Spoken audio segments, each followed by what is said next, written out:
Hello, I am Nurbek Savitahunov. You're watching news from Kazakhstan.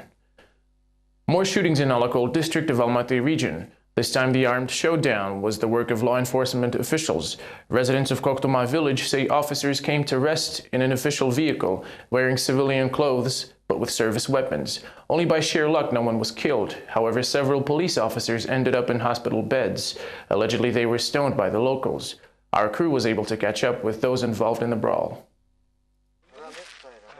The silent night in the village of Alakol region was broken with gunshots later revealed to come from the police. Local resident Beken Sergazin was one of the victims in the night incident. He says that together with his friends he was sitting at the local cafe next to the table with officers and their female friends. A conflict broke out when policemen did not like the loud laughter at the next table. One thing led to another and the law enforcers pulled their guns. In return, locals pelted the officers with stones. I heard gunshot at 2 a.m. Someone was shooting at our fences. I was scared to go outside. Instead, I ran into the house, grabbed my grandson and hid. Alakol Regional Department of Internal Affairs confirmed the incident and even have all the names ready. Apparently, Almaty Regional DIA officers were involved, although it is not clear whether they were on duty and what weapons they used. If an officer was on duty, then he should have had a gun on him. We will have a preliminary investigation and then decide whether to initiate a criminal case. Who will be leading the case will be revealed later. I cannot tell you anything else at the moment. 3 men, all residents of Koktuma village, were arrested the day after the incident and placed in the detention facility of Alakol Regional DIA. However, the families of the detainees demand to prosecute the police officers who opened fire. Why didn't they lock up the policemen who opened fire but arrested 4 young men who defended themselves instead? For as much as I live here, I've never seen anything like that. While preparing this news report, it was revealed that one of the detainees attempted a suicide by slashing his wrists. In the Karaganda regional city of Balkhash, a police officer fell victim to persons unknown. A wedding celebration inside one of the local cafes turned into a tragedy. During the festivities, the unknown guest presumably shot out of a sawn-off shotgun. As a result, 6 people were injured and a police officer was killed. It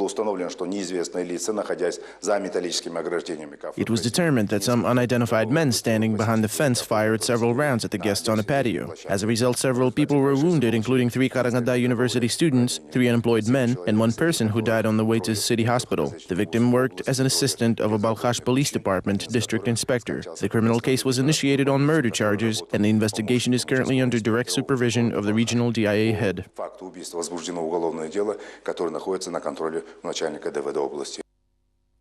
Meanwhile, Karaganda residents continue to hold rallies in support of compatriot Vladislav Chelach, who is accused of mass murder on the Arkan-Kyrgyz border outpost. A fire show this weekend was intended to raise money for his lawyer. Residents of Karaganda, who do not believe that their fellow countryman is responsible for the outpost massacre, organized a fire show in support of Vladislav Chelach's family. The entrance to the event was free of charge, but the guests were offered to make a donation which will be used to pay for the lawyer hired by the relatives of the detained border guard. The service will cost $15,000, and so far the family raised only half of the amount. About 150 people came to see the show, although the organizers expected to host a lot more. The charitable event did not raise a lot of funds. As far as I know, the event raised $270, and they told me the money will be either wired to our account or the people will hand them over in cash. In Shymkent, dozens of relatives of those arrested on suspicion of assaulting a border officer gathered in front of the Nuratan building. To recall, on June 24th, in the South Kazakhstan region village of Kokterek, the acting chief of the border post in Tamak was attacked. According to the official lead, the officer fired warning shots into the air and at the wheels of the attacker's car in self-defense. As a result, a bystander was wounded and later died. Relatives of those who attacked the border guard say this is not true. They maintain the investigation is biased. This is their story. According to the family of the arrested men, the official information on the armed assault is a complete lie. It's a miracle that their kids survived as the border guards were shooting to kill, parents say. My son was running away from bullets trying to hide behind a car. This is terrible. The car was riddled with bullets and a man was killed. This is a border guard we're talking about, why he was shooting to kill. He could have simply reasoned before opening fire. This wasn't an armed assault and it didn't happen at the outpost.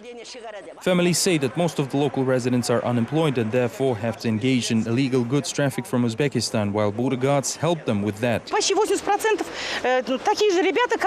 Almost 80% of guys like the ones who had been cart workers, loaders and freight handlers. They transport goods from Uzbekistan to Kazakhstan. They are unemployed now. All of them are professionals with university degrees. We want a fair trial now. We're not saying that our children are not guilty. They certainly are, because they are unemployed and that was the only way for them to earn a living. Kairat Stambekov, a brother of one of the arrested men, says that the investigation is not impartial and the border guard in question was helping to cover up the illegal activities of the arrested men.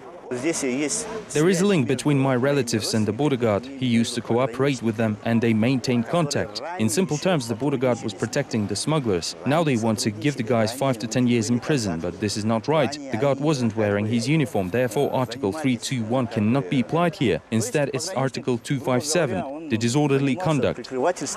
The families were dissatisfied with the fact that on July 2nd, military prosecutor's office in Saragash refused to initiate a criminal case against the actions of the border guard. So far, officials are not giving any comments regarding the situation.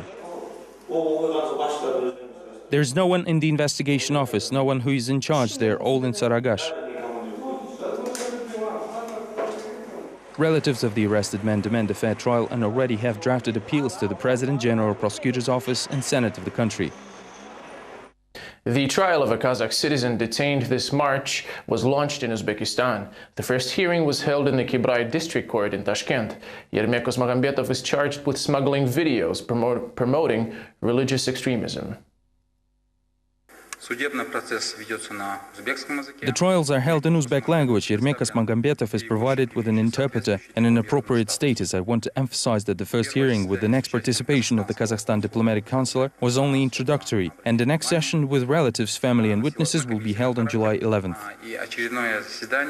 Osmagambetov was arrested at Uzbekistan's border checkpoint Maiskaya during the customs inspection on March 16th. Akmaral Sharikova, who accompanied Osmagambetov, was also detained while crossing the border but was released later. She says the customs officers did not like the content of the folder Islam found in Osmagambetov's netbook. They, however, ignored his arguments that the netbook was bought second-hand and already contained a questionable video on the hard drive. Now Osmagambetov could be facing a 10-year imprisonment. The 27-year-old man was recently diagnosed with acute tuberculosis. His family can only guess about his actual health condition. He was prescribed a special diet, but his nutrition was changed to regular food since X-ray scanning revealed that he is not ill. I don't know whether it is true or not. July 9th marks 1 year since the special operation to detain the suspects in the murder of 2 local police officers in Kenkiyak and Shubarshi villages of Aktobe region. As a result of the shooting, Sunkar Special Forces officers were killed. According to some sources, the suspects were affiliated with radical religious organizations. However, the Interior Ministry denied this, saying that villagers stole oil under the guise of religious activities. The previously little-known towns of Aktobe region attracted journalists' attention after the emergency. The subject of extremism was raised and social problems were revealed in the region. What happened in Shubarshi and Kenkiyak 1 year ago, and how things stand today in this special report. Exactly a year ago, this house served as a location for the shootout. Gulyam Sadikova and her entire family witnessed everything, including bomb technicians, armored troop carriers and policemen returning fire at 9 young men hiding in the barn next door. It was real combat situation, Gulyam recalls, but no one bothered to evacuate the local population. Military men beat up my son and forced his hands behind his back. I asked why they were doing it. They told me we should have left since they believed no civilians were left at the premise. But no one told us anything, otherwise we'd be gone. My son also added that there are little children in the house next door and they should be evacuated. The shootout between the police and armed group did not last long. In the end, 5 officers and all 9 gunmen were killed. Officially, the 9 were recognized as Wahhabi followers who were not expressing hostile extremism. This Aktobe criminal ring was stealing oil from the pipeline for years, posing as a religious group. Saule Shibraeva lost both sons that July. The woman does not believe in official investigation and oil theft explanation. Otherwise, why would the NSC officers look for guns, religious literature and money during the search? Of all 9 people, only we had a house in the town. We took out a loan to buy it. They said everyone in the group had cottages, but that was a lie. Only policemen live well in our town. They only need a year to build houses after they move here. The Kinkiak massacre began with the events in the neighboring Shubarshi, where the armed group killed 2 policemen. Local residents say that this was a long-standing conflict with the police. Policemen would just kick prayers entering the mosque whenever and however they wanted. They labeled anyone who talked back as Wahhabis. There was no respect at all for the people who pray. A couple of them asked my kids for a bribe for a free letter of recommendation. I went to the police chief and got the letter back. Aybek Jomagazin came to Aktobe to become an oil worker but returned to terrorists. After these events, his parents, pregnant wife and other town residents spent the night at the police department. The relatives have legitimate questions. If he indeed had those goals, why would he need a diploma then? He told me that when he'll get his diploma, we'll stay here tending after the cattle and farm, and I can move to the city. His wedding was supposed to be in 6 months. If anything, I would have known about it. I would have asked him why he's doing it, but there are no answers. Someone is behind all this, organizing everything. Guljanat Nurjalina does not want to recall the events of last year. Her son-in-law, police officer Nurlan Alpuzbayev, and his colleague Aydos Baranbayev were shot right in front of Guljanat. However, she does not say a word about it. She is more concerned about her everyday problems. I've started the construction. I want the administration to give me a truck of sand and a truck of soil. I am not asking him to buy the construction materials. Right now we spend 1 salary for food and the second one for the child's education. There is no one who would take care of the people. If you complain, he'd say, has no means anyway. Despite the public statements of the Vice Minister and refutation of rumors about extremism in Kazakhstan, about $87 million was allocated from the state budget to counter this very issue. Shubarshi now has a new local administration building. It was raised next to the shabby cultural center built in the 1960s. A new school is under construction. Kinkiak has become its own rural district. At the same time, the 60-year-old Guleim Sadikova, whose house was riddled with bullets, is still waiting for the help promised by the local administration. He promised to arrange employment for my son. I asked to give at least one of my kids some work. He said he will help, but a whole year has passed and there's neither help nor work. Residents of Shubarshi and Kinkiak are bitterly joking only local people understand local troubles. The main issue here is unemployment. A very rare family has 2 people working. And if someone managed to get employment by the joint Kazakh-Chinese enterprise Aktobe Munaygas, the person is considered extremely lucky. I begged the administration many times. I'm not asking for food, but all my children are unemployed. We live on what I make, $200 and to get a job as an oil worker, they ask up to $2,000 in bribes. The unemployed youth often become drug addicts. Some join religious movements. Up to the recent times, these towns were freely roamed by missionaries spreading religious knowledge, local residents say. Many of them settled in neglected mosques and invited young people to study in foreign institutions. We had representatives of various religious movements coming to us. No one checked these people. There was no control from either police or local administration. Anyone who wanted to do so could come here with their bags, spend the night at people's houses, invite to 5- or 10-day lectures, and people gathered that way. This is a lesson taught by them. Many people who had no jobs left their children and went to Pakistan.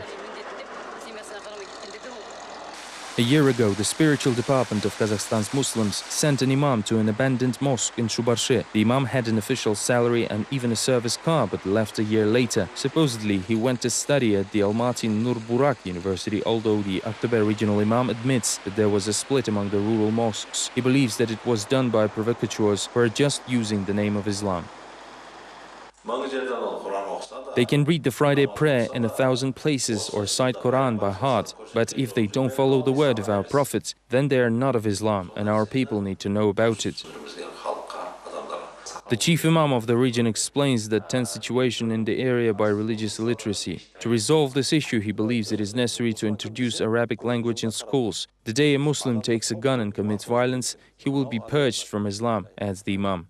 Скажи, как мне сказать тебе об этой драме, когда правительство наглеет перед глазами, свалить вину без фактов и упрекать о краже, а сами-то верхушка, чиновники продажные. Жаркий июль, покатили БТРы, вокруг ОМОН, окружили наши стены. Оцепление ведется, накаляется система, и Кинг-Як проливает слезы с гневом. A local rap performer has devoted a song to the people who died here, but the victims recognized in the song are the young men firing back at the police. Their families and friends also believe in the innocence of their close ones. The dead can't talk, as they say, and had the group been arrested, the trial would have revealed the truth.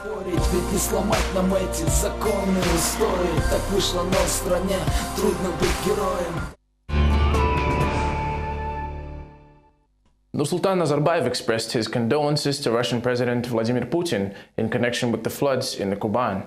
Kazakh Minister of Foreign Affairs Yerzhan Kazakhanov also expressed support to his Russian counterpart Sergei Lavrov.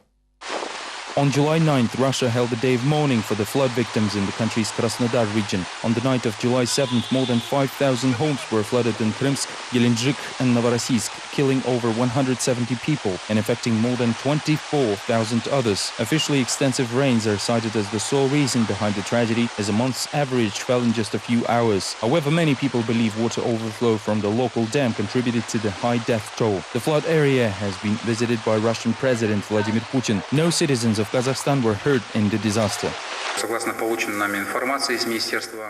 According to the reports of Ministry of Civil Defense, Emergencies and Disaster Relief of the Russian Federation, there are no Kazakhstan citizens among the victims of the floods in the Krasnodar region. Altai Abibulayev also reported that there are still some Kazakhstan citizens in Syria. Currently, about 150 Kazakhstan citizens reside there, including 70 minors. During the military conflict, more than 50 citizens returned to their homeland, and few of them approached the embassy in Syria with the request to assist them with departure. The MFA assured that it will do everything possible within the possibilities of allocated state funds. The Kazakhmys corporations and mine in Zhezkazgan, where a strike took place this May, will be merged with the East Zhezkazgan mine, which the AN mine was previously created as part of. The information was confirmed by the company's press service. The reason cited is the decline in mining volumes, as well as an increase in the distance of minerals transportation. In the official response, the press service of the company assured reporters that the changes will not affect miners' wages and no one will be laid off. The merger will only reflect on the administrative and managerial staff, as some experts may be transferred to other facilities. However, trade unions believe that the ordinary workers will still feel the changes as well. According to Valery Chaika, the chairman of the mining industry trade union, the leadership is looking to get rid of discontented miners who participated in protests on May 2012. Back then, the administration promised to satisfy their demand to increase wages.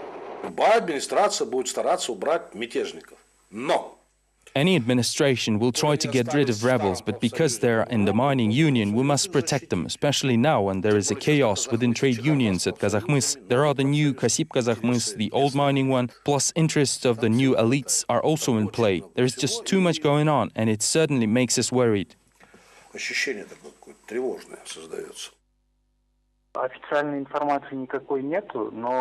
There is no official information just yet, but people shared in private that there will be some blacklists, and they're afraid to say anything as they don't want to be included there. There is a rumor that Zhezkazgan is now a burden, and therefore the production will be shifted elsewhere. If the government wants peace and harmony in the country, it must immediately stop persecuting people for ludicrous reasons. Those were the words of Shetpe village residents in reaction to the arrest of two of their fellow villagers suspected in the case of mass riots on December 17th last year.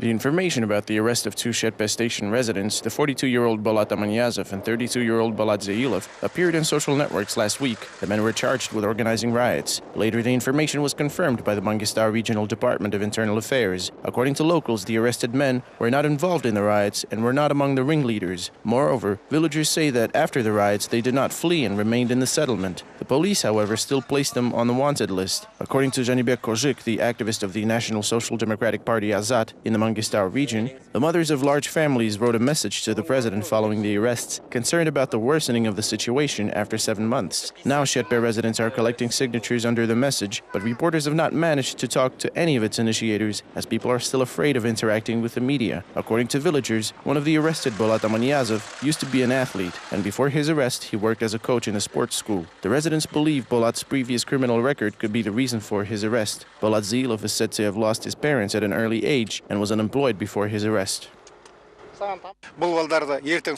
Nothing good will come out of it if they dig deeper. If those guys face the trial and persecution, the authorities will completely lose the trust of the people. If everyone follows the eye for an eye, tooth for tooth principle, it won't be changing things for any better. Whatever crime they committed, the authorities need to release them in the name of peace and harmony, the words that we often hear from the government. All this should be settled by respected elders in a civilized and peaceful way, and not behind bars. Mangistau residents are tired of the never-ending trials and of the difficulties they face. We want to see only positive things in the future. Journalists Inga Imambay and Anara Bildaeva are free. Earlier, Janauzian.net employees were released from 10-day detention. The activists were convicted for taking part in an unsanctioned rally in support of the arrested Jean-Bolat Mamai and Bolat Atabayev. After their release, they told reporters about conditions in the detention center.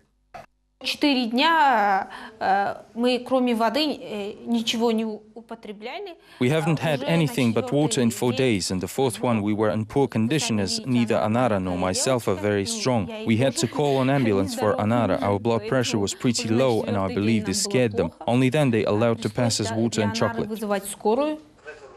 In the meantime, Inga Imambay found out about the release of stage director Bolat Atabayev only after leaving the detention facility. Due to the information isolation, she didn't hear anything about Jean-Bolat Mamai either. In a few days, the journalist plans to catch up with the news and continue the campaign to support the arrested. The leader of Rukhpentil debating club is held in the Aktau temporary detention facility for already a month, charged with inciting social hatred and calling for the overthrow of constitutional system. In an interview on Monday, his father Mamai Bekujiv reported that his son is feeling fine and has no complaints about detention conditions. The uncertainty on the part of law enforcement agencies is very alarming, says Bekujiv, because Mamai refused to sign the deal, accepting the responsibility and making him a witness instead of a suspect. The situation might change at the end of the week. Его адвокат находится сейчас в данный момент в этом Атырауе. Он сегодня вечером будет. His lawyer is currently in Atarau. He will be there on Monday night and I will fly out on Tuesday morning. I will be visiting Jean-Bolat only on Wednesday. We haven't received any response from the National Security Committee and we ignore them in return. But it seems like we will have breaking news in the nearest future. I'm 100% sure about that. Но, по-видимому, будет в ближайшее время сенсация. Я вам обещаю 100%. There are no suspects remaining in the case of an attack on journalist Lukhpan Akhmedyarov. The last of them was released late last week at the request of the investigating authorities. As it turned out, there was no evidence implicating the suspect in the crime.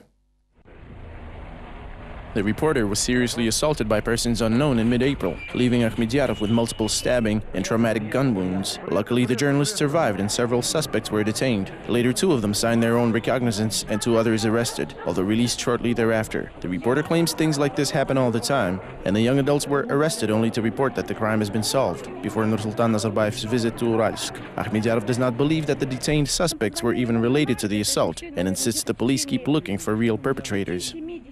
It is highly important for me that the investigation finds those who organized the crime rather than those who committed it. But the investigation is not after the organizers. Now, since the police released the suspects arrested earlier, believing they are innocent, I demand the law enforcement officials to find those really responsible.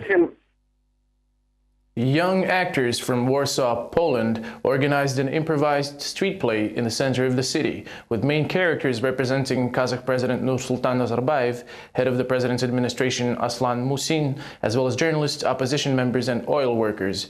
Activists of Open Dialogue Foundation used this play to attract Europe's attention to the problems in Kazakhstan, including the arrest of opposition leaders, journalists, and pressure on the cultural elite.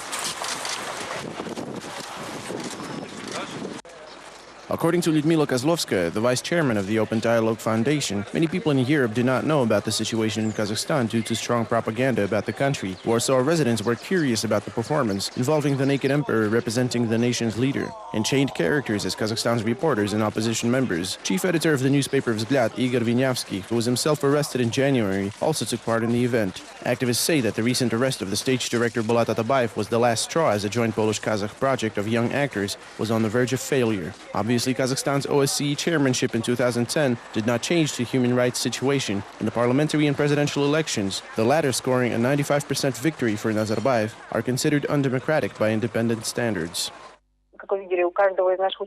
As you can see, many of the participants had their mouths taped, and it certainly caused a great interest. Why young people in costumes and with their mouths taped would talk about Kazakhstan? Everyone who came to read our handout sheets clearly showed support to us and said that we raise a very important issue. The police came up and asked what we were doing here and why these people were chained to the poles. In Kazakhstan, they are chained at the will of a dictator, and therefore we organized a rally to support them in Warsaw. This is all we have time for now. Have a great week and join us tomorrow.